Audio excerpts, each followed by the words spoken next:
Hey, tu es mon nouveau pilote? Wow, incroyable! Avant de pouvoir voler, on a quelque chose à faire.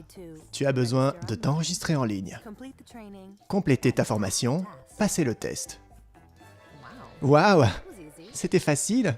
T'es pas juste un beau gosse?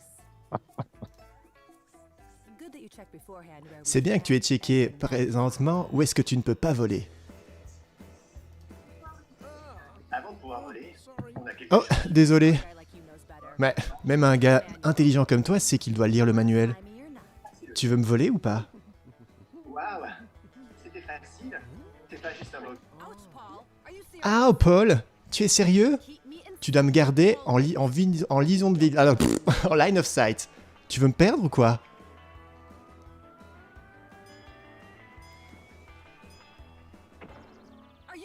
Mais est-ce que tu es fou? Tu ne peux pas voler à plus de 120 mètres.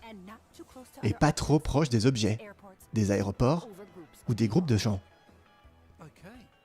Ah, d'accord, je comprends.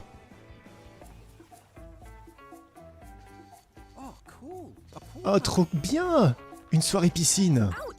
Ah, mais c'est pas marrant, Paul. Tu ne peux pas prendre de photos ou de vidéos des personnes sans leur permission. Voler un drone, c'est très très fun. Mais pas si compliqué si tu respectes quelques règles. T'enregistrer en ligne, checker où tu peux voler, garder le drone à vue, ne pas voler au-dessus de 120 mètres proche des obstacles ou des aéroports, et respecter la vie privée des gens. Eh ben, t'es vraiment un bon pilote. Je t'aime, Paul. Bonsoir à tous, j'espère que vous allez bien, j'espère que vous m'entendez. Est-ce qu'on a des gens sur le chat? On a déjà Bill de Biolay, Poulpi, bonsoir Marlon, Yapapam. Alors, aujourd'hui, on va faire de vous des petits studieux, aujourd'hui on va vous faire étudier.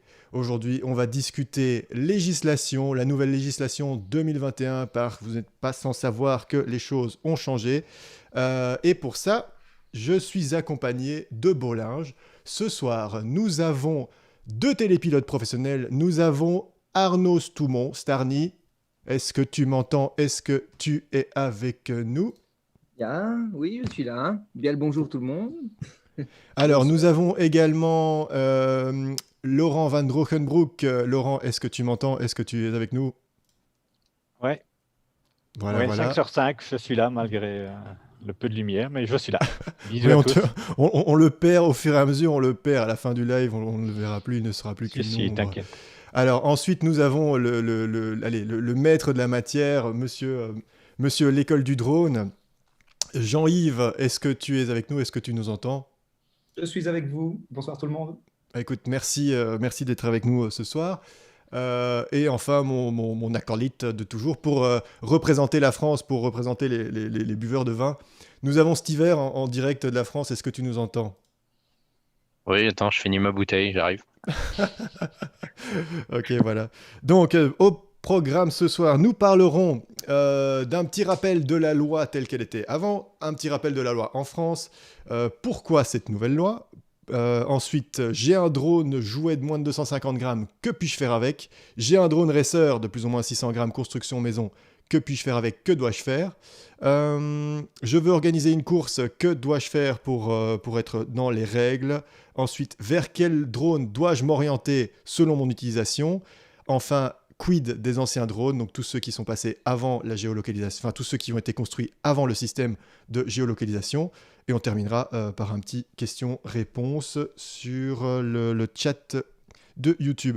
Et donc on va commencer.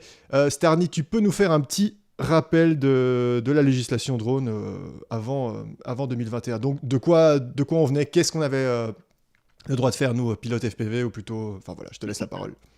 Ok, sans problème. On va essayer d'aller vite parce qu'il y a quand même beaucoup de matière à voir. Et ici, l'ancienne législation, évidemment, on ne va pas trop se tracasser. Il y avait donc trois catégories. Premier, l'usage récréatif, puis après la catégorie classe 2 et la catégorie classe 1. Pour l'usage récréatif, donc c'était un drone de moins d'1 kilo, hauteur maximum de 10 mètres, au-dessus de terrain privé avec accord du propriétaire, et à plus de 3 km des aéroports et des aérodromes. Pas de survol de zone à risque, ni de groupe de personnes. Et qu'est-ce qu'il y avait encore? Oui, le terrain de modélisme, évidemment, c'est particulier. Donc, nous, on était vraiment limités par rapport aux 10 mètres de hauteur. Oui, bah oui, on pouvait quasi rien faire de toute façon. Pour ce qui est de la classe 2, donc c'était des drones de moins de 5 kilos, il fallait avoir 16 ans minimum, vol à vue. Oui, vol à vue également en usage récréatif. Partout, en fait. C'était pas autorisé, à moins d'avoir une dérogation vraiment spécifique. Et encore, je pense qu'en Bélos, il n'y a pas grand monde qui fait grand-chose. Donc, la classe 2, c'était moins de 5 kilos. Une hauteur maximum de 45 mètres, également assez loin des... Enfin, c'était vraiment la classe 2. En fait, c'était pour pouvoir faire joujou avec son drone dans la campagne, en gros. À plus de 50 mètres, à 50 mètres des personnes, animaux, bâtiments, à plus de 30 mètres des obstacles, pas de survol des personnes. Et alors, donc, il y avait également la classe 1, où là, c'était des drones de moins de 150 kilos, 18 ans, vol à vue également, et une hauteur maximum de 90 mètres. 90 pour les Français qui nous suivent. Sinon, là aussi, à plus de 30 mètres des obstacles et survol des personnes autorisées en classe 1A, mais avec un drone avec minimum 6 moteurs pour qu'en cas de panne, on puisse éviter la chute sur les personnes. Oui, voilà, donc en gros, on était classe 1 pour les professionnels qui faisaient de l'image, les grosses machines. Classe 2, ça allait pour un Phantom. Non, c'était vraiment surtout par rapport au fait de si tu as ton Phantom, tu peux de toute manière pas voler près des habitations, etc., des obstacles. C'était plutôt ça. La classe 2, non, la grosse différence entre la classe 2 et la classe 1, surtout, c'est que classe 2, c'était uniquement hors agglomération. Et donc, c'est pour ça, hors agglomération, tu étais vraiment limité, quoi. Ouais, c'est ça. Alors, ensuite, Stiver, tu peux nous dire un petit mot sur comment était la situation en France avant le 2021? Ce qui est toujours avec nous. On l'a perdu. Et décédé, peut-être. Oh non, son micro est désactivé. Mais non, j'ai appuyé sur le mauvais bouton. Je suis pas bête. J'ai dit je finissais la bouteille, bordel. La situation était pas fameuse déjà avant. Tout ce qui est FPV, on sait très bien que c'est à la limite de la légalité, quoi qu'il arrive. Aujourd'hui, ce qui se passe avec les lois européennes, on espère avoir un peu plus de marche sur certaines choses, mais le problème, c'est qu'en laissant de la marche sur une chose, ils vont resserrer la vis sur d'autres. Donc, à voir ce que ça va donner. Mais justement, on va en parler ce soir et puis on verra. Oui, mais en deux mots. Les limites. Les limites de quoi? Les limites et les classes, ça se passait euh, comment, plus ou moins? Il y avait pas de classe à proprement dit. T'avais le côté pro, le côté loisir était séparé, quoi qu'il arrive. En loisir, tu avais le droit de voler jusqu'à 150 mètres dans les zones autorisées. Bien évidemment, si tu voulais en FPV, il fallait que tu aies un spotter qui puisse reprendre des commandes sur ton drone. Tu n'avais pas le droit de voler plus loin que ce que tu voyais. C'est-à-dire qu'ils estimaient la vue à 200 mètres, mais bon, certaines personnes voient un peu mieux et pouvaient aller jusqu'à 300. Qu'est-ce qu'il y avait d'autre? Tout ce qui était au-dessus de 800 grammes, ça devait être enregistré sur Alpha Tango. En dessous de 800 grammes, c'était pas nécessaire. Aujourd'hui, ça va changer. Tout ce qui aura une caméra devra, quoi qu'il en soit, être enregistré. Si c'est en dessous de 250 grammes, ça sera considéré comme un jouet, il me semble. Ouais, mais tout ça, c'est dans la nouvelle législation. Voilà. On va y venir un instant. Et du coup, là, je vais passer la parole à Jean-Yves qui est un grand fou. Il m'a préparé un PDF et tout ça. Donc voilà, il a vraiment bien fait ça. On a un PowerPoint, quoi. on a un PowerPoint. Voilà, donc Jean-Yves, est-ce que tu peux nous toucher un mot sur pourquoi cette nouvelle législation, pourquoi une uniformisation au niveau européen? Vas-y, je te laisse, la parole est à toi. Je vais déjà essayer de vous présenter mon super PowerPoint alors. Partage d'écran, est-ce que ça fonctionne? Ah, j'ai ouvert le PDF que tu m'as envoyé, ou c'est encore autre chose que tu voulais me... Ok, non, non, très bien. Parfait. Donc oui, pourquoi une nouvelle législation européenne alors qu'on était bien tranquille, on commençait tout doucement à comprendre l'ancienne. Il y a un souci d'uniformisation, évidemment, parce que surtout dans un pays comme le nôtre, la Belgique, quand on veut commencer à bouger un petit peu, on passe vite 1, 2, 3 frontières. Il y a plein de gens qui parlent des langages différents, qui ont des réglementations qui n'ont rien à voir l'une avec l'autre, et du coup, ça devient un vrai casse-tête, surtout pour les gens qui font ça professionnellement, de commencer à faire des missions transfrontalières. Donc, c'était vraiment très intéressant d'avoir une législation uniformisée partout en Europe, et donc, nous l'avons, elle a débarqué au début de cette année. Et elle est basée sur le risque. Donc, le critère professionnel ou non professionnel n'a rien à voir avec l'histoire, mais c'est le risque des opérations qui est pris en compte. Et la définition du risque par l'EASA, c'est la combinaison entre la probabilité qu'un événement survienne et la gravité qui est associée. Et personnellement, j'aime bien cette définition parce qu'elle prend vraiment en compte 2 facteurs qui sont importants. Cracher un drone, ça peut être une catastrophe, ou bien s'il pèse 20 grammes, ce n'est pas si grave que ça. Or, cette définition du risque prend bien en compte les deux aspects, la probabilité et la gravité de l'événement. De cette définition sont sorties 3 catégories de vol. On a créé la catégorie Open, spécifique et Certified. Open étant la catégorie la moins risquée, spécifique intermédiaire et Certified, on va vite l'oublier parce que Certified, c'est des risques qui sont équivalents à l'aviation habitée. Donc, ça ne nous concerne pas beaucoup. Et en plus, il n'y a encore aucune littérature qui est réellement sortie sur la catégorie Certified. On va dire qu'on va la laisser pour plus tard.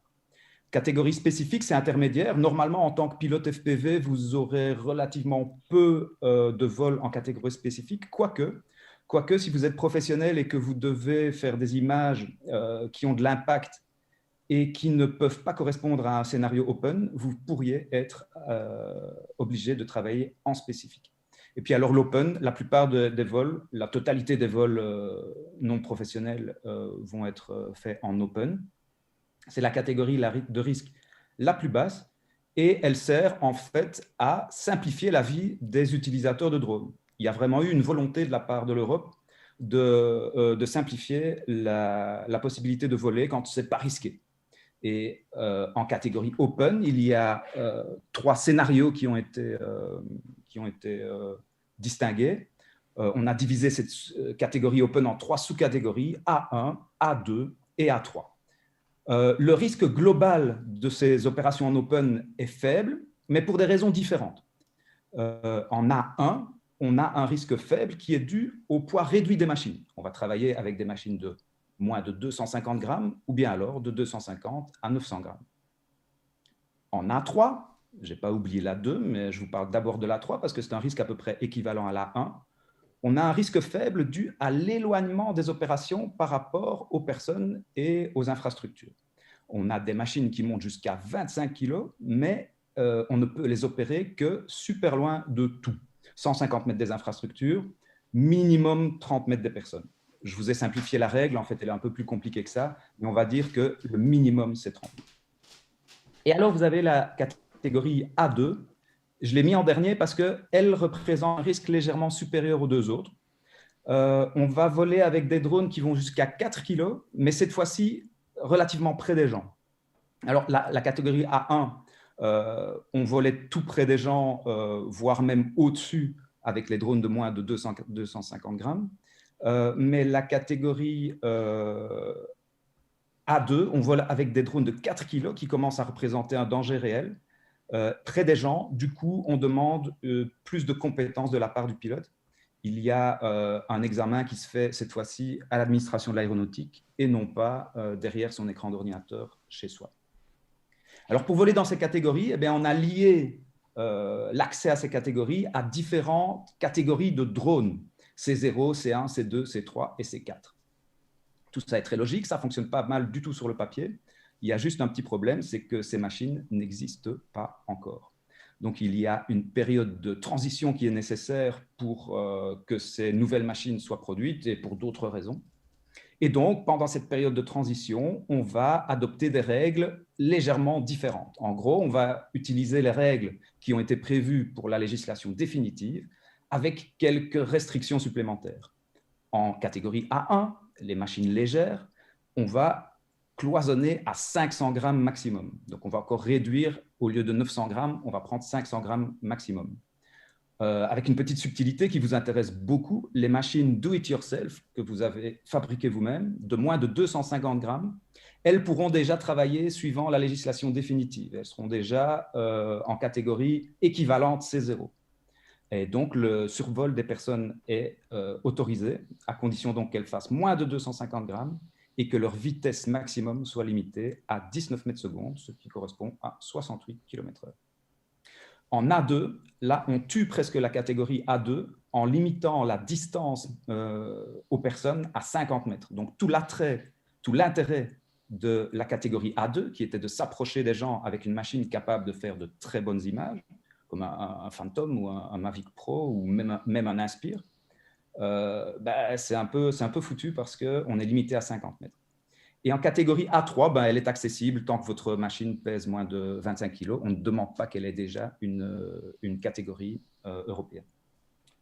Voilà, donc ça, c'est en gros les catégories de vol. Et en plus de ça, attention, quand vous allez voler, ce ne sont pas les seules restrictions. Il y a aussi des restrictions qui sont dues aux endroits où vous allez voler. Donc, l'espace aérien, évidemment, il est plein de zones qui ont été créées soit pour protéger des endroits, soit pour administrer le trafic aérien. Eh bien, ces zones aériennes, elles sont doublées maintenant par des zones géographiques, des zones spécialement créées pour les drones. Et on doit respecter, en plus du reste, toutes les restrictions qui y sont associées. Alors, si vous voulez voir à quoi ça ressemble, vous pouvez aller voir le site Drone Guide pour les Belges. C'est spécialement fait pour la Belgique. Vous allez voir tous les espaces aériens. Si c'est rouge, ça veut dire que c'est en activité et qu'il faut se plier aux restrictions des géozones. Et si c'est gris, soit il n'y a pas de géozone, soit la zone n'est pas en activité. Et à ce moment-là, c'est comme s'il n'y en avait pas. Malheureusement, dans un monde parfait, vous cliquiez sur la zone et vous aviez directement les restrictions qui sont liées à la géozone, mais ça ne marche pas aussi bien que ça. Pour avoir réellement toutes les restrictions des géozones, vous devez aller sur un deuxième site qui est celui de l'administration de l'aéronautique et il y a une page dédiée, Géozone, qui vous donne toutes les informations qui correspondent. Voilà, ça c'est un super résumé. C'est un peu plus compliqué que ça dans les faits, mais c'est l'idée générale de la nouvelle réglementation et je voudrais être un peu positif là-dessus. Il me semble que c'est une grosse amélioration par rapport à ce que nous avions précédemment. Écoute, un tout grand merci. Du coup, je propose que là, ça fait beaucoup d'informations. Je propose qu'on passe à des exemples un peu plus concrets. Et le premier dont je voulais parler, c'était le plus simple. J'ai un drone jouet, donc c'est un Whoop de moins de 250 grammes sans caméra. Youps. Donc là, on rentre. Qui souhaite en parler? Je vais reprendre le petit site de Mobility Belgium. Donc là, on rentre dans la catégorie C0. C'est quoi? C0 A1, c'est bien ça? Ouais. Donc le drone jouet récréatif sans caméra. Maintenant, si on... Donc là, on n'a aucune formation requise. Et il faut juste lire le mode d'emploi, c'est ça? Ouais. Ok, donc en gros, si vous offrez un petit drone jouet à vos gamins, tout ce que vous avez à faire, c'est lire le mode d'emploi. Alors, à partir du moment où il a une caméra, est-ce qu'une caméra FPV, ça compte? C'est un grand débat, mais on va dire que oui, à mon sens. Oui, la législation, c'est pas vraiment la différence entre une caméra, entre l'utilisation qu'on fait de la caméra, donc que ce soit FPV ou pas FPV, si elle est montée sur le drone, d'après ce que tout le monde comprend, elle est bien présente. D'accord, du coup, à l'instar d'avant, je voulais préciser quand même, pour le drone jouet, c'est plus limité à 10 mètres, c'est limité maintenant à 120 mètres au-dessus de son voisin, sans lui demander son avis ni quoi que ce soit. Hein. Donc, il faut quand même que les gens se rendent compte de ça. C'est que, comme disait Jean-Yves, on a ouvert des choses, mais on a aussi ouvert des risques qui sont pour moi indéniables. Allez offrir un drone jouet à votre gamin et allez lui dire qu'il peut maintenant voler à 120 mètres. Il n'a aucune notion de ce que c'est 120 mètres, sans avoir simplement lu un manuel d'utilisateur. Bon, à voir ce que ça va donner. J'imagine rapidement à la prochaine Noël où tous les gamins de mon quartier auront reçu un drone de 150 grammes, ils vont tous s'amuser à voler. Je crois que ça va devenir assez folklorique. Donc, à voir dans le futur. Mais par contre, oui, avec les drones, dès qu'il y a une caméra, ben là, ça demande un petit peu plus. On doit aller faire la petite formation en ligne que je vous ai conseillé d'ailleurs, toi, Arnac, de faire. Je crois que tu l'as fait d'ailleurs aussi. Et moi, j'aurais tendance à dire que même pour une C0 où on ne demande rien, c'est toujours bon d'aller faire cette petite formation en ligne parce qu'elle est gratuite déjà et qu'elle va permettre au moins d'appréhender au minimum ce qu'on demande de connaître dans toutes les catégories, c'est les géozones. Donc, où je suis, qu'est-ce que je fais et où je vole et qu'est-ce que je peux faire avec mon drone. Parce que ce n'est pas encore si évident que ça dans la tête des gens. Voilà, donc à partir du moment où notre drone a une caméra, il faut qu'on passe la petite formation en ligne. Et donc, pour avoir accès à ça, pour les Français, malheureusement, je sais pas. Alpha Tango. C'est sur Alpha Tango. Ok, pour les Français, c'est sur Alpha Tango. Pour les Belges, c'est auprès de la DGTA via un portail en ligne. Donc ça, normalement, j'ai mis le lien. Vous aurez accès via la description de la vidéo. Et là, vous devrez vous connecter avec soit l'application It's Me, soit avec votre lecteur de carte. Je sais déjà que ça ne fonctionne pas, enfin que des gens ont eu des problèmes sous Linux, sous Mac, j'ai même pas essayé. Enfin bref, si vous voulez vous connecter là-dessus, ça fonctionne sur Windows, ça fonctionne avec Chrome. Vous avez une formation en ligne qui dure plus ou moins 1h45, 2h. Et s'ensuit un petit examen. Moi, ça m'a mis 15-20 minutes. Et après lequel vous recevez juste une petite attestation de réussite. Ouais, si vous trouvez ça trop dur, on vous mettra les réponses dans les commentaires. Ouais, il faut 75% pour réussir. Et l'examen peut être recommencé directement dans la foulée autant de fois qu'il le faut pour le réussir. Donc, quelque part, ce n'est pas très compliqué et la matière, effectivement, est assez complète. Petit bémol, je tiens à préciser, mais ça a été corrigé, pour l'inscription, bien suivre les étapes de s'inscrire et de mettre son numéro d'identité nationale sans point et sans tiret, donc juste les numéros, sinon vous pouviez effectivement avoir des bugs. Mais d'après les développeurs, ça a été corrigé, donc maintenant il n'y aura plus de soucis pour obtenir son petit brevet A1, A3. Et la pièce d'identité, ça vaut que pour la Belgique? La Belgique demande en tout cas le numéro national, oui. D'accord. En France, ils ne nous le demandent pas, il n'y a que tu t'enregistres avec un mail, avec ton identité, et puis basta. Ok. Ok, donc ensuite, la deuxième étape, c'est donc pareil, si votre drone possède une caméra, vous devez vous enregistrer comme exploitant et rentrer votre numéro, un numéro de police d'assurance. Alors pareil, ça, je mettrai le lien dans la description. Et enfin, le troisième truc à faire, c'est rendez-vous sur le site Drone Guide, donc Sky Ice. Et là, tout à l'heure, Laurent, tu me faisais une remarque assez marrante sur les différences entre la France et la Belgique. Je te laisse la parole, moi je reprends les cartes sous les mains. Ouais. Ça fait d'ailleurs un peu référence à ce qu'on parlera à la fin donc, de la compliance des drones dans le futur. Mais là, vous avez l'expérience, par exemple, voilà, de la carte française. Ouais, donc là, on a le géoportail.gov.fr. Donc ça, c'est la carte officielle, vraiment des géozones.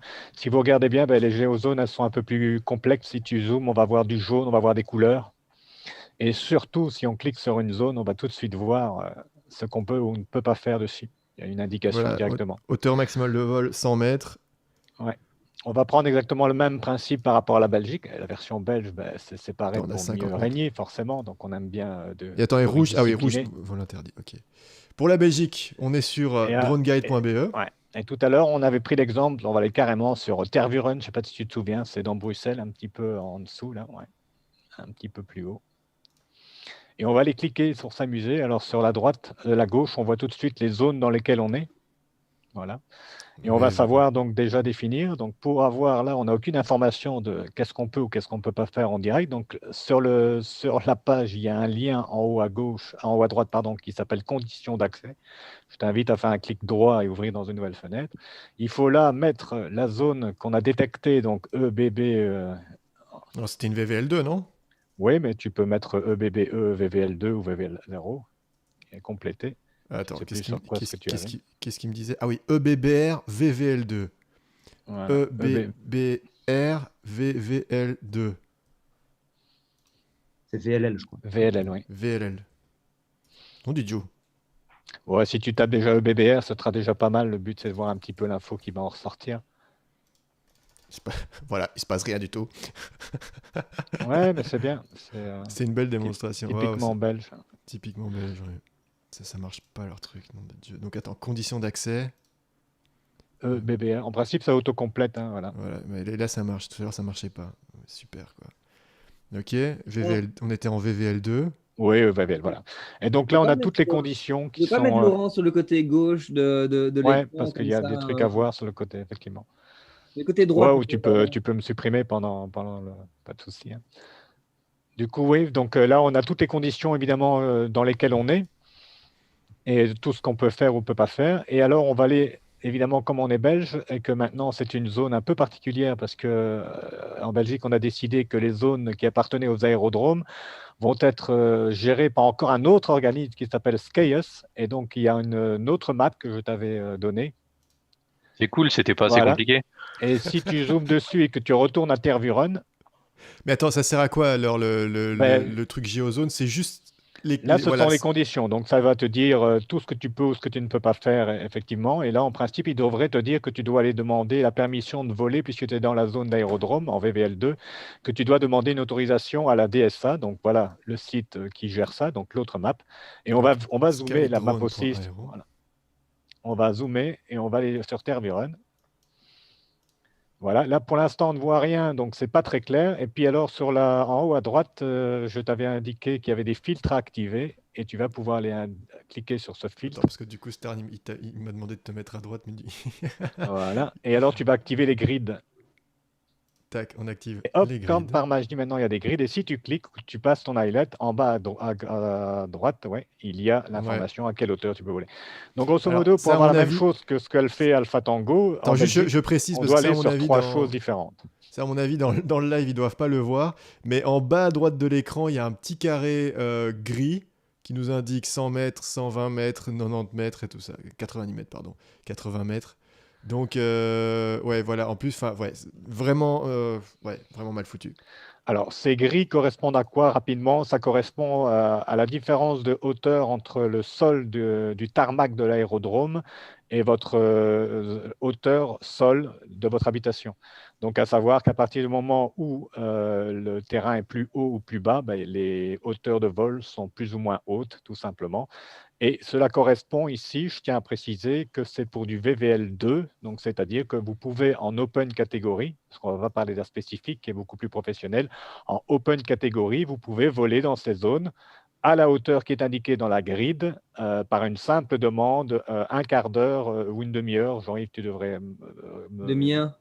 Voilà, je ne sais plus combien de temps avant. On doit faire ça devant 3 heures à l'avance et puis téléphoner une Voilà, c'est demi-heure ça. avant. 3 Mais tout heures ça, à l'avance, c'est ça, Jean-Yves? la demande doit être faite Voilà. 3 heures à l'avance et puis alors il faut prévenir la tour une demi-heure Et la avant. permission s'obtient directement en ligne sur un site de DSA, donc drone, de drone planification de SKAEUS, tout simplement. Voilà, c'est sur voyez Sky, ici. ouais. Le DSA DSA Planner. KS.be, donc le DSA Planner. Voilà. Donc Ça, attends, ouais. on va essayer de résumer. On va résumer le. Ah oui, Jean-Yves. Tout ça est en pleine mutation en fait. La carte Drone Guide, c'est une carte qui vient de l'ancien système. Il y avait tout un système associé à cette carte qui a disparu depuis.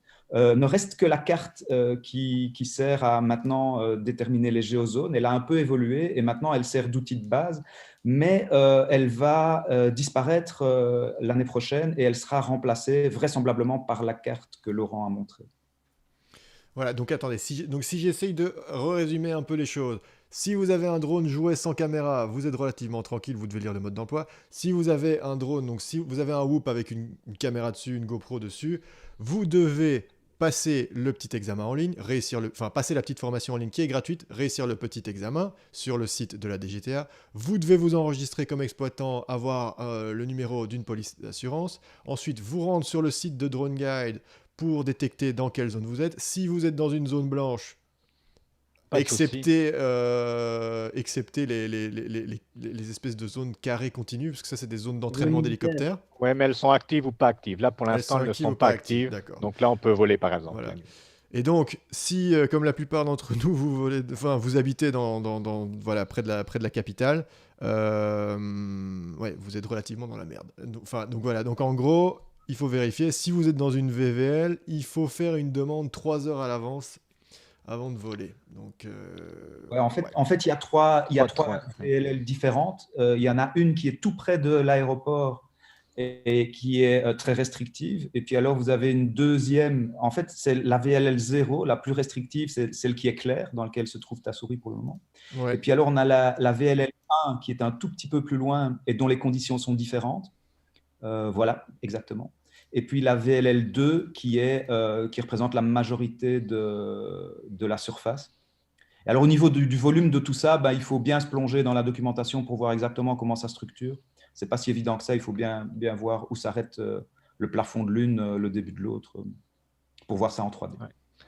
La VVL 1 étant au-dessus de la VVL 2, en fait, tout simplement. Ouais, Ouais. c'est ça. En gros, oui. Vers ça. Non. En gros.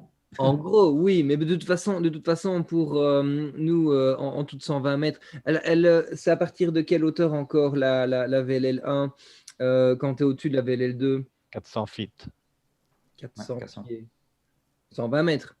Ouais. Ok, donc vu que nous, on ne peut pas de toute façon voler au-dessus de. Ça de tombe 120 quand mètres. même bien, non? Quand même, comme ils ont bien fait les choses. Oui, c'est 120 mètres, Arnaud, oui. C'est pour ça qu'on ne peut pas. Donc, alors, on peut prendre en compte ce qu'on voit sur Drone Guide là directement. Non, vraiment la grille. La grille que j'ai montrée en dernier, il faut l'activer et regarder la hauteur qu'on te donne dans la grille qui est là. Et là, Ok. ça, tu as vraiment la hauteur à laquelle tu peux voler. Oui, tout à fait, mais pour savoir dans quelle zone on se trouve, si c'est une VL 0, 1 ou 2, il suffit de regarder la carte comme ça, il n'y a pas besoin de se tracasser des hauteurs si on est en dessous de 120 mètres. Quoi. Juste ça. Non, sauf si tu as bien regardé, le cas de Tervuren, il était marqué 80 mètres de hauteur max. Oui, Voilà. oui. Par rapport à ça. Donc, oui. je conseille vivement de même pas regarder de mettre juste les grilles. Hein. Les grilles, c'est ce qui sera en définitive votre hauteur de vol. Si vous faites une demande, par exemple, pour Tervuren dans le système de DSA Planner et que vous dites que vous voulez voler à 120 mètres dans cette zone-là, en fait, vous allez être directement refusé parce que vous n'avez pas réfléchi, vous n'avez déjà pas su remplir le questionnaire correctement. Par contre, tu fais la même chose en ayant vérifié, tu sais que tu peux voler à 80 mètres, tu vas recevoir juste en fait un numéro d'acceptation et il y a un système automatisé où tu appelles la tour une demi-heure avant et tu donnes le numéro d'autorisation que tu as reçu par le site web et tu voles sans te soucier de quoi que ce soit. Ok, Il y a je peut-être une propose chose que... aussi, Ouais. Jean-Yves, peut-être intéressante à dire quand même, juste là, comme on est en phase de transition, il y a aussi pour les professionnels une phase de transition qui permet à des professionnels de continuer à travailler sous l'ancienne législation. Donc, ça veut dire que, par exemple, j'ai eu un cas de figure où on a dû voler dans une zone d'aérodrome où on avait eu une autorisation, donc une dérogation dans l'année précédente. Cette autorisation a été renouvelée pour une période d'1 an. Avec le nouveau système, on a voulu jouer la carte de se dire on va le faire avec la nouvelle loi et il était impossible de faire le vol. Nous avons dû téléphoner à la tour, leur donner notre ancien numéro d'autorisation et nous avons eu l'acceptation de pouvoir quand même faire le vol dans la CTR alors qu'avec le nouveau système, comme c'était système informatisé, il n'y avait pas de solution informatique pour réussir à obtenir une autorisation de vol. Voilà. Mais ça, Ouais, attention, ça c'est là on rentre vraiment dans des cas très particuliers. Oui, Je propose qu'on se refocus sur ce qu'on disait, c'est-à-dire et là on va switcher à la deuxième catégorie de drones qui nous intéresse. On reviendra si on a le temps à la fin de ce live sur les vols pro. Il y a Bill qui nous disait dans le chat, attention, en tant qu'exploitant rémunéré, il faudra une RC exploitation, RC Enterprise, la familiale ne suffit pas. Tout ça, pareil, on reviendra pour tout ce qui est pro et vidéo. Je propose qu'on y revienne à la fin si on a le temps. Le deuxième cas de figure qui intéresse tout le monde, je pense, c'est voilà, je fais du drone racer, donc j'ai un drone que j'ai fabriqué moi-même, il fait plus de 250 grammes, il a une caméra. Dans quelle catégorie je me trouve? Qu'est-ce que j'ai le droit de faire? Qu'est-ce que je dois faire? Quelqu'un veut...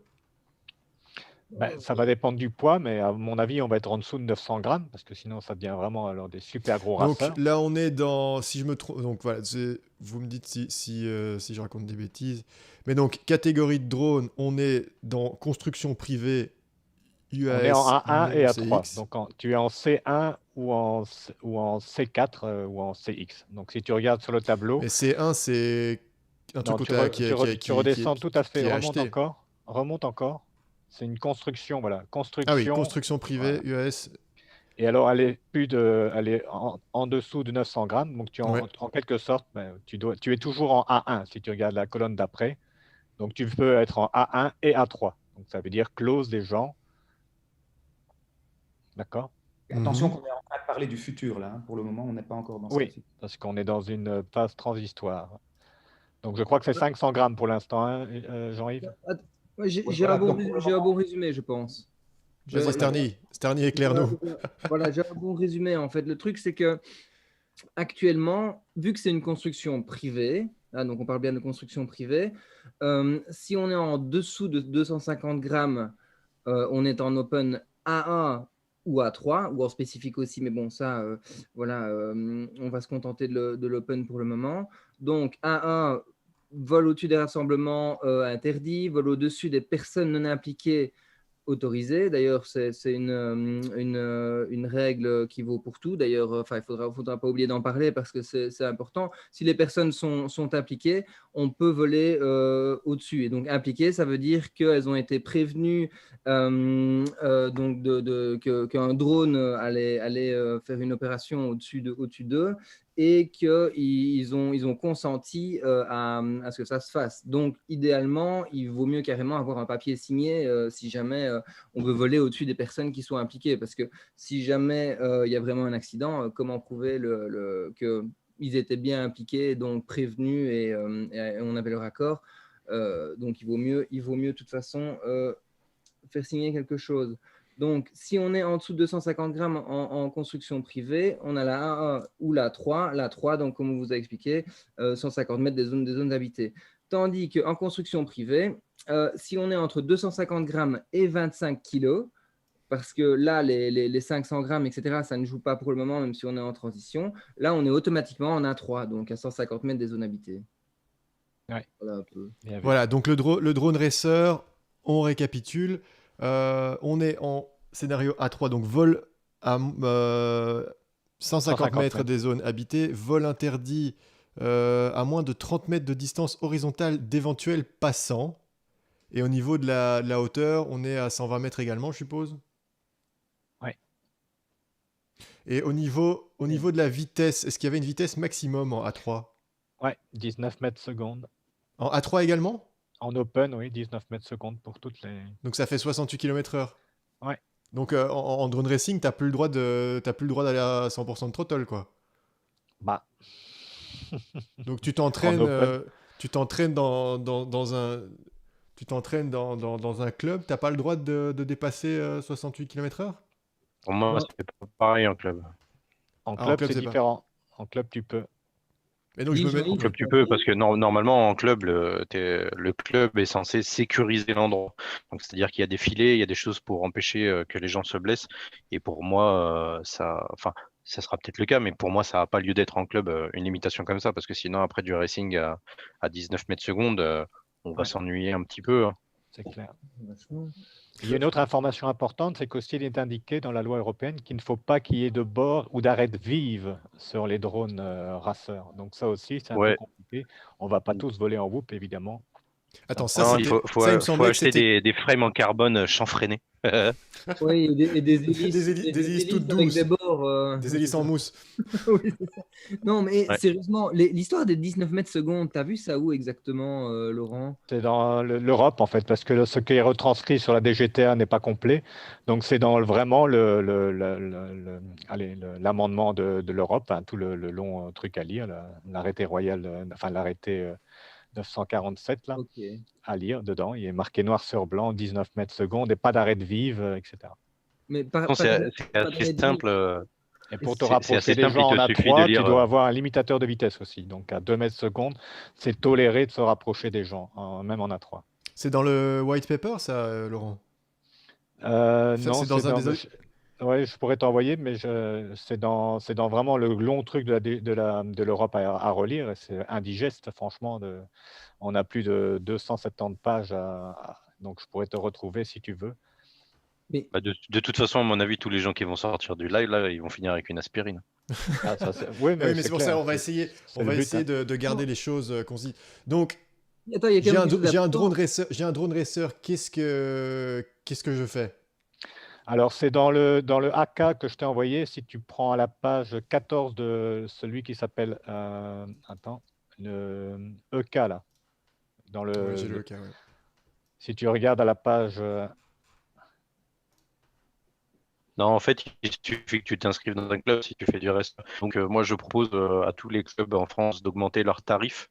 Comme ça, les gars, on va se faire plein de sous. Parce que là, tout le monde va être obligé de s'inscrire pour pouvoir voler vite. non, il n'y a Ça pas va de être un limitation. bordel Il n'y a monstre. pas, Mais il y a parce que pas de non, limitation. Laurent, Il n'y a pas de limitation. Non, il y en en a pas. aéromodèle, non, il n'y a pas de limitation. Non, Ok, bon, c'est ben juste alors, autant pour moi. Eratum, donc quand vous êtes en catégorie A3, construction privée, donc CX, il n'y a pas de limitation de vitesse. Donc vous devez être en dessous de 25 kg, ça devrait aller, même si vous avez des très grosses batteries, des très grosses GoPro, vous ne serez pas à ce prix-là.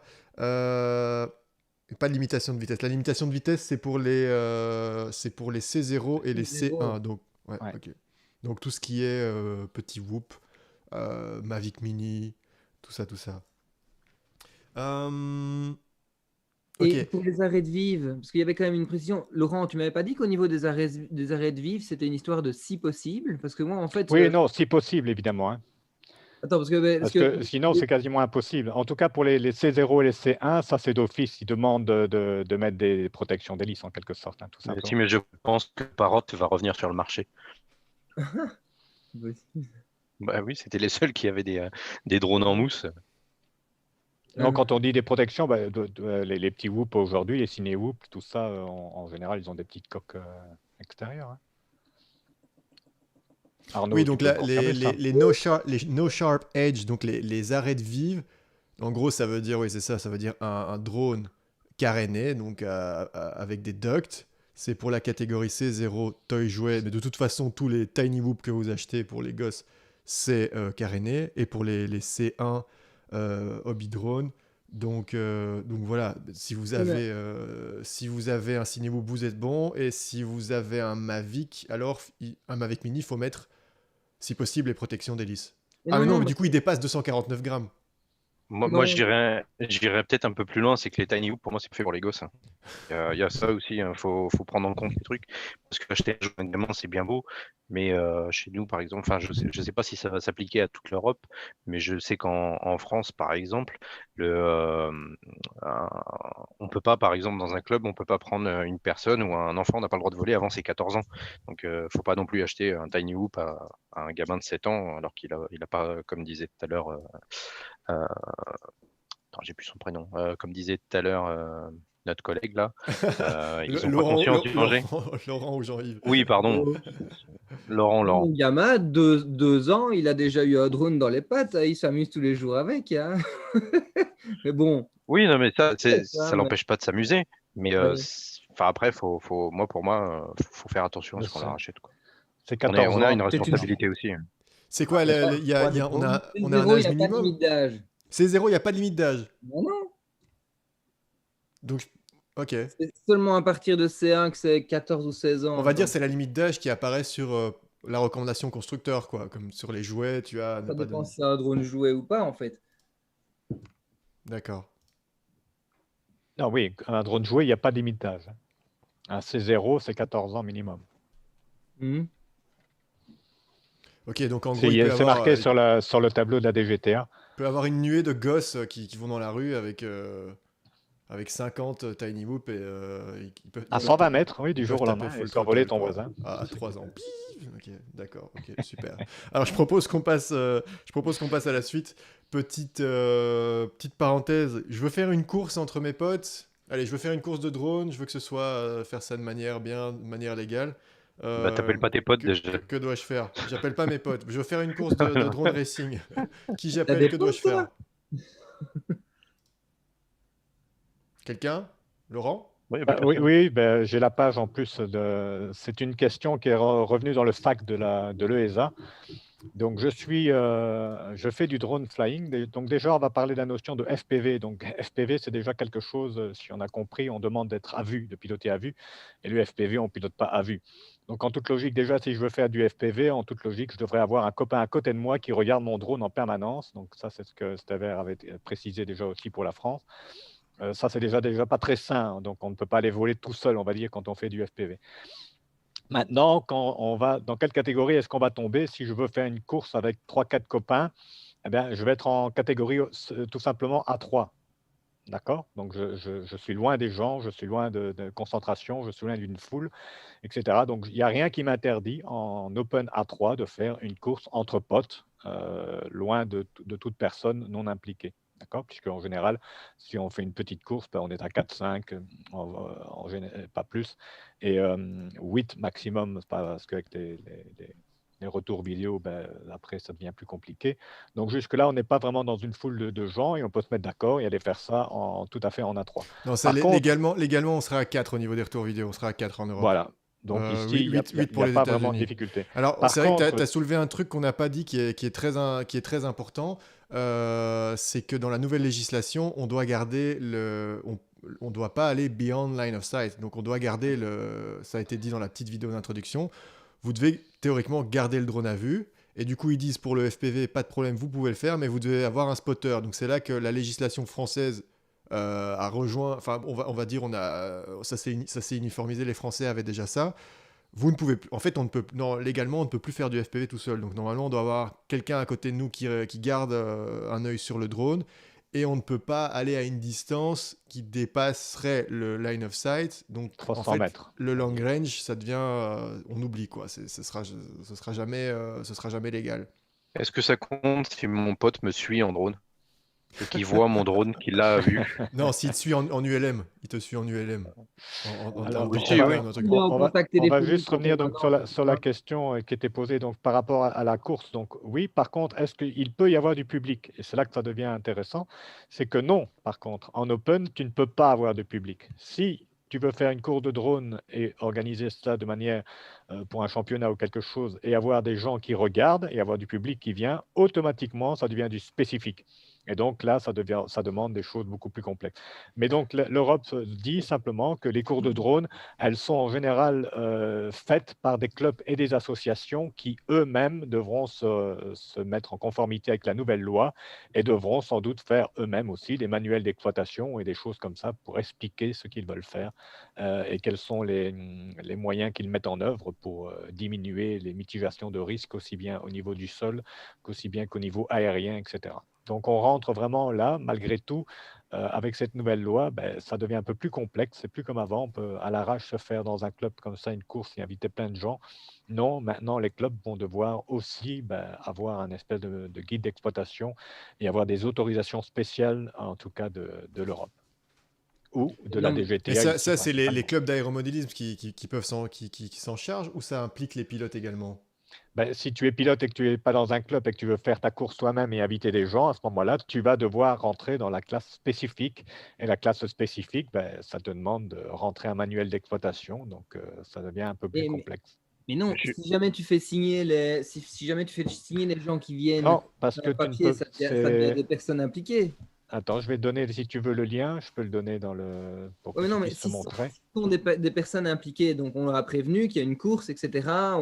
Ils savent que donc il y a des drones qui vont voler tout près, etc. Ils ont donné leur accord, ça devient des personnes impliquées, et donc on n'est pas obligé d'être en Ouais, spécifique. mais le fait qu'ils Ouais, donnent mais leur non. accord, ça veut dire qu'entre guillemets, ils te déchargent toi, mais ça veut pas dire que leur assurance à eux les prend en compte en cas d'accident. Voilà, c'est pour ça qu'on va devoir rentrer en spécifique, parce que qui dit spécifique demande des assurances beaucoup plus chères que les assurances simples, familiales ou ceci. C'est une notion de ça, en fait, Arnaud, tout simplement. Et alors, après aussi, la loi, elle dit qu'on ne peut pas survoler un groupe, un rassemblement de personnes. Donc, un rassemblement de personnes, on va peut-être un peu définir ce que c'est. Jean-Yves, tu m'arrêtes si je dis des bêtises, mais un rassemblement de personnes, c'est un nombre de personnes que, de par la masse, là, ils ne peuvent pas s'enfuir et échapper éventuellement à une collision d'un drone facilement. Donc voilà ce qu'on appelle donc une dizaine de personnes regroupées, ce n'est pas une En gros, foule, un festival. mais Quoi. ou un festival de musique, ça Enfin, devient une foule. c'est avec le Covid, du coup, on est un peu, Ou on est ne un peu fût-ce que protégé. 200 ou 300 personnes qui seraient là à venir voir une course de drone, ça devient en fait une foule et ça a une notion de dangerosité qu'ils n'aiment Ouais, pas trop en Europe. ça dépend des gens aussi, hein, parce que moi j'ai des potes à moi, t'en mets deux seuls, qui seraient capables de se rentrer dedans sans fuir. Hein. Ouais. Donc Ok. ça va demander par rapport à avant des mises en place de beaucoup plus de sécurité, on va dire, donc, comme disait Steva, des filets, voilà, toute une Ok, organisation. je propose qu'on passe à la suite. On va plutôt prendre ça. Vers quel drone dois-je m'orienter selon mes envies, selon mon utilisation? Donc on va dire, voilà, maintenant quelqu'un veut se lancer dans le drone, FPV. Vers quel drone on va l'orienter pour débuter? Moi je dirais quelque chose dans ce style-là, quoi. Un drone caréné, moins de 250 grammes. Il y a une caméra, du coup, il doit s'enregistrer. Il doit passer la formation en ligne, s'enregistrer en Oh, tant le qu'exploitant. placement de produit, quoi. Oh là là. Bon, il n'y a pas de marque. Hein, Ouais, on genre on sait le pas ce connaît que pas c'est. celui-là. Je ne reconnais pas. Bah, désolé, j'ai pas d'autres drones carénés sous la main. Si tu veux, tu peux m'en envoyer un. Mais voilà, il faudra, une fois que vous avez passé la formation, il y aura allez, des chiffres, une espèce d'identification qu'il faudra coller quelque part sur le drone. En France, vous devez coller, cet hiver, si je ne me trompe pas, donc on disait, vous devez coller les deux numéros, donc votre numéro d'exploitant et, votre code d'identification. Donc en gros, ta plaque d'immatriculation plus ton assurance, quoi. En gros, si je dis pas de conneries, mais je ne suis pas sûr à 100%. Ouais, parce que tu racontes Donc il y a quand le même numéro beaucoup de d'exploitant, ça conneries. c'est. Oui, mais ça c'est normal. Il y a le numéro d'exploitant, ça c'est sûr. C'est juste le fait que tu aies passé la formation, que tu te sois enregistré sur le site et ça, il faut le coller sur le drone. Et après, il me semble que du moment qu'il a une caméra, il faut coller le numéro d'enregistrement. Aujourd'hui, c'est limité à 800 grammes, mais demain, avec la nouvelle législation, je sais pas si c'est. Enfin, je crois que c'est dès que ça dépasse 250 grammes, il faudra le coller, quoi. D'accord. Alors pour quelqu'un qui voudrait se lancer dans le drone pour faire de belles prises de vue, là je pense que on va être unanime, il faudrait plutôt s'orienter vers, ça va de nouveau être placement de produit, mais on s'en bat. On va l'orienter vers un DJI, un Mavic Mini 2, quoi, qui fait 249 grammes, qui filme en 4K. Est-ce qu'il y a réellement un intérêt d'aller vers autre chose actuellement? Disons que c'est la machine qui est vraiment adaptée à la situation actuelle, à la période de transition.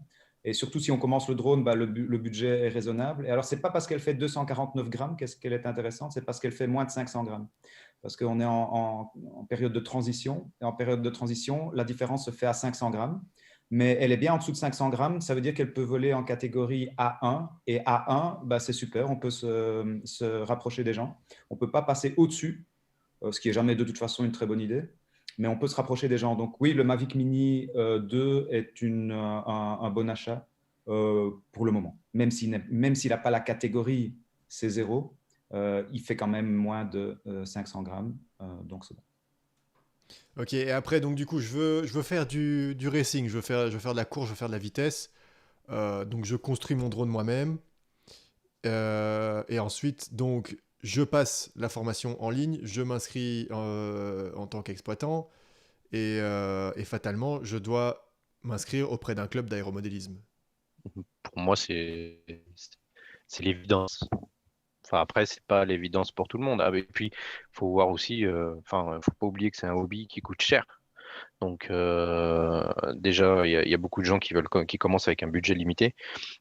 S'inscrire à un club, c'est encore un budget au-dessus. Mais je pense, c'est bête à dire, mais c'est Bon, après. nécessaire en fait. Si Oui, tu oui, veux non, faire non, de la mais race, ça. t'as pas trop le choix. Ouais, mais ça, de toute façon, j'ai envie de dire, pour ceux qui débutent, s'inscrire à un club, je pense qu'on sera tous d'accord là-dessus, c'est vraiment quelque chose de super positif. Ça vous permettra de rencontrer des gens qui vont vous aider, de partager, d'avoir des conseils, d'être dans un cadre. C'est Donc sûr que ça c'est plus te- facile que de commencer tout seul. Ouais, donc ça, de toute façon, peu importe d'où vous venez, ce que vous voulez faire, s'inscrire à un club d'aéromodelisme, quand on fait de l'aéromodelisme, ça ne peut être que positif, quoi. On précise aussi que les cotisations des clubs d'aéromodelisme, en général, c'est assez...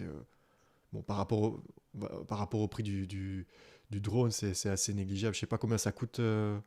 Elle a combien ta cotisation en France cet hiver? Et quelle la mienne? Ouais, combien tu taxes tes clients? Euh, Moi, je taxe cher, je n'ai pas le droit de dire le prix, sinon je vais me faire assassiner. Non, non, non, je plaisante. Au fait, c'est con, on a la Fédération française d'aéromodélisme qui nous impose une licence pour nous assurer et toutes ces choses-là. Et ensuite, tu as le coût d'adhésion au club, mais après, ça dépend des clubs. Tu peux avoir un club comme le mien qui est en pleine nature, qui est pas fou. Ça coûte en plus de la licence, on va dire que ça coûte entre 60 et 100 euros l'adhésion.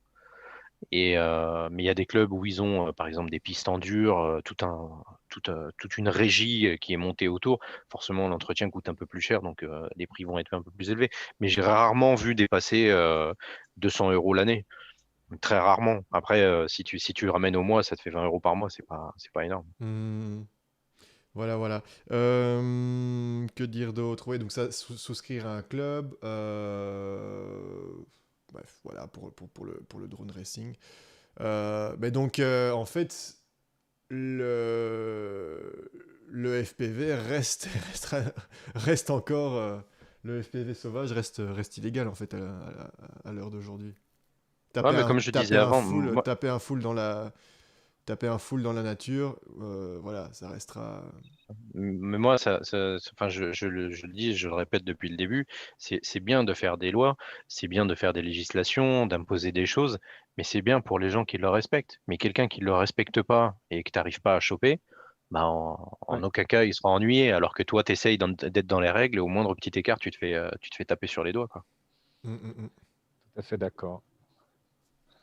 Maintenant, ça n'empêche pas évidemment le freestyle en pleine campagne. On a 3 avec ton drone à partir du Ah, Alors, moment bien où Laurent, tu as sûr. mis tu où vas tu as mis ta répéter flaque. après moi freestyle. Freestyle. Hein? Non, j'aime bien mon côté freestyle. Et ensuite, tout à l'heure, je sais plus, je crois que c'est KS.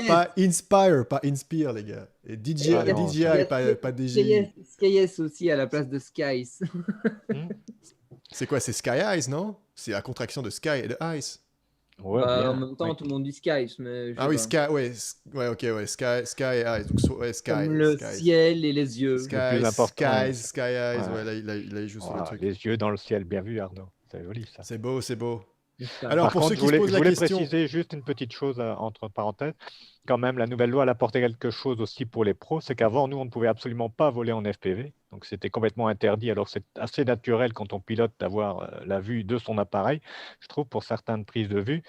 Et aujourd'hui, ben, c'est autorisé. Donc, ça veut dire que les pilotes pros peuvent maintenant voler avec du FPV à partir du moment où ils ont un spotter. Donc, ça, c'est une petite nouveauté que l'on vous Mais, remercie vraiment gracieusement. Ça fait 4 ans et demi que je me bats pour qu'on puisse enfin le faire aussi au niveau professionnel. Et bien maintenant, ce sera autorisé. Donc, mais c'est-à-dire que c'était le cas qu'en Belgique, ça, non? Parce en qu'en France, on avait le droit, hein. Belgique, c'était interdit, oui, tout à fait. D'accord. D'accord. Et vous gagnez aussi en altitude, il me semble. Il n'y avait Oui, pas une limitation à 20 ou 20 on mètres, je crois? passe de Non, c'était. 90 à 120 mètres et vous Ouais, perdez 30 mètres et nous, on gagne Non, 30 oui. mètres en oui, fait. on Ah, gagne énormément en loisir, parce qu'avant, Ah, vas-y. c'était 10 mètres en Ouais, loisir, ouais, ça c'est passe ça. à 120 mètres, ouais. c'est énorme. Donc, avant, la législation, ça Ah oui, tu vas devenait, c'était enfin compliqué. pouvoir faire des power loops. Alors, tu peux faire des power loops. Ouais, ouais, au lieu de faire des power loops autour de ta barrière, de la barrière devant chez toi, tu peux faire un vrai power loop. J'aimerais qu'on touche un rapide petit mot sur donc les drones qui ont été produits avant le système de géolocalisation, plutôt de identification, Awareness. geo-awareness, de remote ID, donc identité à distance. Donc tous ces drones-là, tous ceux qui ont investi dans un Inspire et voilà, dans des formations, qu'est-ce qu'il en devient? Donc Qu'est-ce ça, qu'il en devient c'est un peu la question qui fâche pour le moment. On est dans une certaine incertitude par rapport à ce qui va advenir de la flotte actuelle.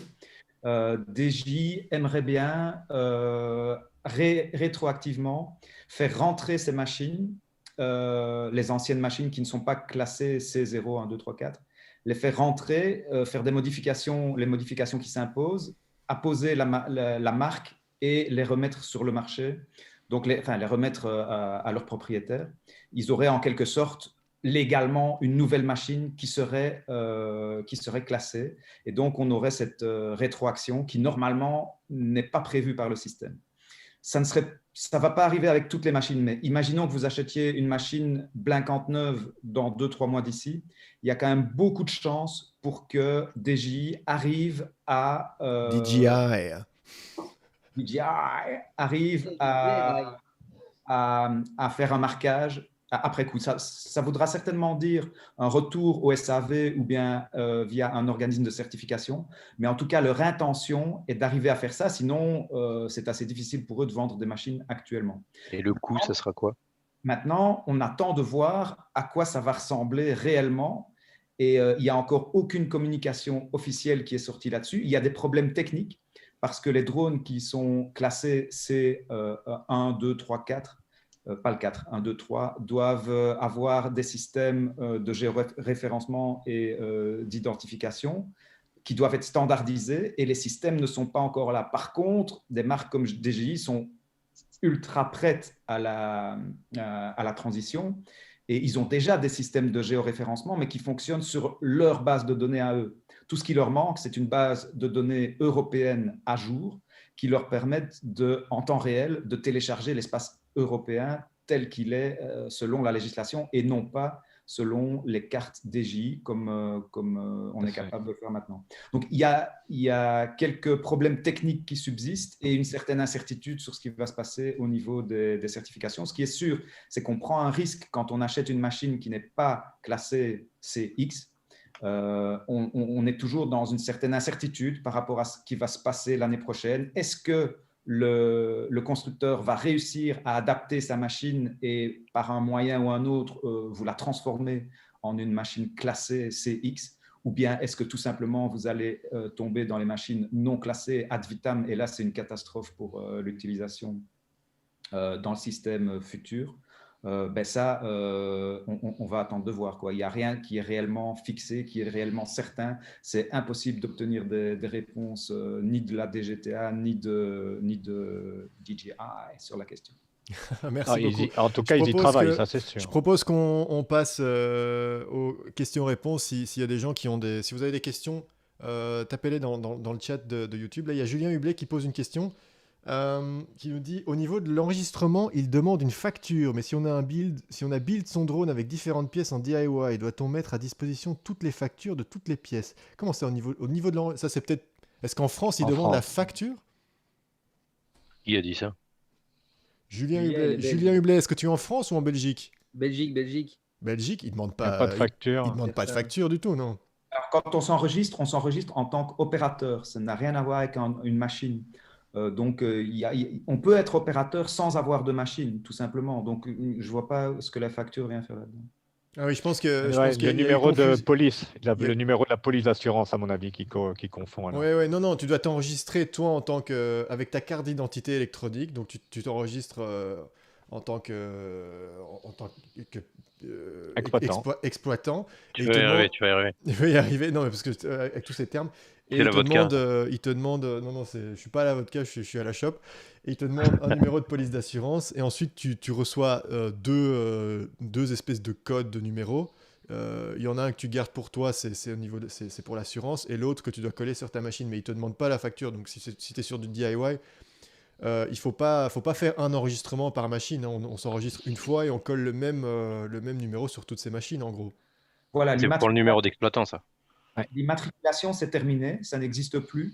Maintenant, c'est une identification par opérateur. Donc, quand on s'inscrit, c'est en tant que... En Belgique?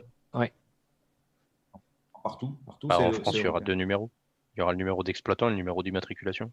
Oui, en période transitoire. En période de transition, ah, d'accord. Il peut rester nationale, mais à partir du moment où on aura dépassé la période de transition, les spécificités nationales vont disparaître, et il ne restera plus que l'identification de l'opérateur et non pas de la machine. Je tiens à préciser aussi qu'il faut absolument se renseigner auprès de son assureur, ne pas juste mettre son numéro de police, mais bien aller lui poser la question, parce que vous seriez étonné qu'il y a certaines polices où l'assurance, elle couvre jusqu'à un certain grammage de drone, et si le vôtre fait juste 15 grammes de plus, ben, vous seriez mal lors d'un incident ou d'un accident, ce serait quand même dommage. Donc, c'est toujours bien d'appeler son assureur pour savoir est-ce que je suis couvert et jusqu'à combien de kilos mon drone est-il couvert. Alors, on va continuer. On a une autre question qu'on va répondre assez rapidement. Danny qui nous demandait c'est quoi les prix de la formation en ligne et de l'enregistrement? La formation est gratuite, l'examen est gratuit, l'enregistrement est gratuit. Profitez-en parce qu'on sait, en fait, finalement, on ne sait pas combien de temps combien de temps ça va rester comme ça. Bouillou qui nous Ça va le disait rester. ça va le rester. C'est dans l'arrêté royal, donc il n'y a pas beaucoup de chance pour que ça change. C'est gravé dans le marbre. C'est gravé dans le marbre, magnifique. Et Alors, il faut quand même introduire ces différents drones dans des planeurs pour pouvoir faire les demandes, etc. De toute Si manière. tu voles dans une zone justement qui dépend des SA Planner. C'est ça. Oui, Tu donc ne à voles partir pas de dans... quand Voilà. tu voles dans une zone blanche, t'es tranquille. Si tu veux voler dans une zone contrôlée, faire une demande Ouais. sur DSA Planner, là tu dois enregistrer Il la faut machine. enregistrer tes drones. Ouais. Donc, Et si alors, t'es il y a dans des une zone zones... d'aéroport, quoi. Ouais. Et les HTA, là, ce qu'on voyait, les zones qui sont actives ou non actives, il y a aussi une règle, si vous regardez bien, il est indiqué dans le site de la DGTA, on peut voler jusqu'à 10 mètres de hauteur avec une machine maximum de 900 grammes, donc actuellement. Donc même quand une HTA est active, donc quand elle est rouge, on peut quand même voler jusqu'à une hauteur de 10 mètres, 900 grammes la machine. Donc, Alors, les HTA sont les zones militaires. Ouais. Et c'est une donc, zone d'entraînement militaire, je crois. c'est ça. Et donc, ça n'a rien à voir avec des zones d'aéroport. Il faut bien Ouais. séparer les deux. Les zones militaires, les militaires, eux, ils ont vraiment le contrôle sur leur zone. Et si elle est active, donc comme l'a dit Laurent, c'est 10 mètres de hauteur maximum et un drone de moins de 900 grammes. Mais si elle n'est pas active, il n'y a aucun problème. C'est comme si elle n'existait pas. Exactement. Alors, Julien nous demandait également, au niveau du poids, on prend en compte l'entièreté avec batterie et GoPro comprise. Oui, c'est vraiment... C'est toujours tout en compris. ordre de vol. En ordre Ouais. de vol. D'ailleurs, Petite faites question. attention parce que voilà, c'est comme je disais tout à l'heure, le DJI, le Mavic Mini, il fait 249 grammes, mais si tu mets les prop guards, il dépasse ce poids-là, non? Ça risque de poser problème ou pas ça? J'ai une remarque à faire là-dessus, c'est Vas-y. que l'administration de l'aéronautique ne prend pas en compte le poids réel de votre drone, il prend la masse maximum au décollage. Donc si votre drone est fait pour fonctionner avec certaines options, les options sont prises en compte même si votre drone ne les porte pas au moment du vol. Donc théoriquement, c'est encore théorique, mais bon, c'est la façon de voir de l'administration, c'est que le Mavic Mini qui pèse 249 grammes peut avoir des prop guards, ce qui fait que son maximum take-off mass est au-delà de 249 grammes, même s'il ne les a pas au moment du vol. Et le C'est Mini pas- 2 qui fait Bah, t'es bien 243 pourri, ou alors. 242 grammes. Donc, ils font 249 grammes et plus Non, quelques grammes, on le- est au-delà. Le Mini 2, il fait 242 ou 243 exactement. Il faut que ces options ne lui permettent pas de dépasser. Il faut, en fait, dans le futur système, quand les drones vont sortir avec une classification, le constructeur sera obligé d'indiquer sa masse maximum au décollage, Ouais. et c'est ça qui Ouais, sera. mais si je l'ai acheté sans les options, moi. Bah oui, c'est ça. Non, mais ce sera ce qui sera marqué dans le manuel d'opérateur. Oui, mais le dans manuel, bah, d'utilisateur du drone, c'est ça la caractéristique qui est prise en charge et qui est prise et retenue par la DGTR. Alors, est-ce que je peux acheter le drone et après dire que comme c'est écrit comme ça dans le mode d'emploi, leur réclamer gratuitement les options? Non, c'est une horreur. D'ailleurs, le grand drame aujourd'hui, c'est pour tous les propriétaires de Mavic 2 R, donc le Mavic 2 Pro, pardon. Il fait 907 grammes. Donc, il fait juste 7 grammes de trop que par rapport à la loi. Donc, ils sont obligés de voler en A2. Et donc, il y a beaucoup de pilotes aujourd'hui en Belgique qui sont très énervés parce que du jour au lendemain, en fait, ils ne peuvent plus utiliser leur drone et doivent se retourner vers autre chose.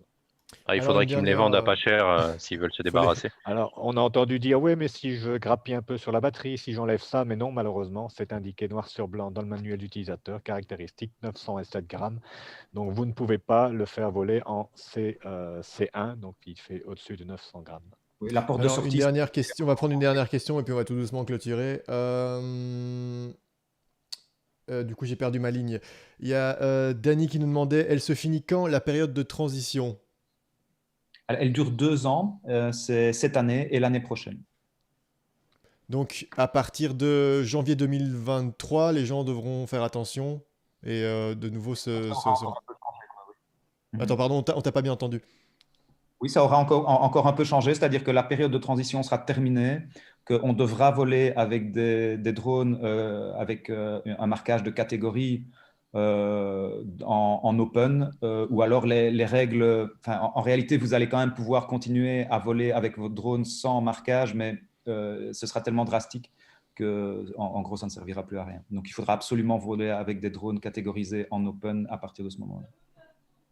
Donc voilà, on va tout doucement clôturer. Donc pour rappel, j'essaierai de mettre tous les liens utiles en description dans cette vidéo, hein. Donc le lien pour passer la formation et passer le petit examen, le lien pour vous enregistrer en tant qu'exploitant. Donc ça, faites-le, parce que voilà, ça ne vous coûte rien. C'est super facile. Le lien de Drone Guide et Skies VLL pour checker la hauteur maximum de vol. Éventuellement aussi le lien de DSA Planner pour faire une demande. Si vous habitez à proximité de Bruxelles, malheureusement, vous devez faire une demande 3 heures, 3 heures avant le vol sur le site DSA Planner pour pouvoir voler. Et pour le reste, donc voilà.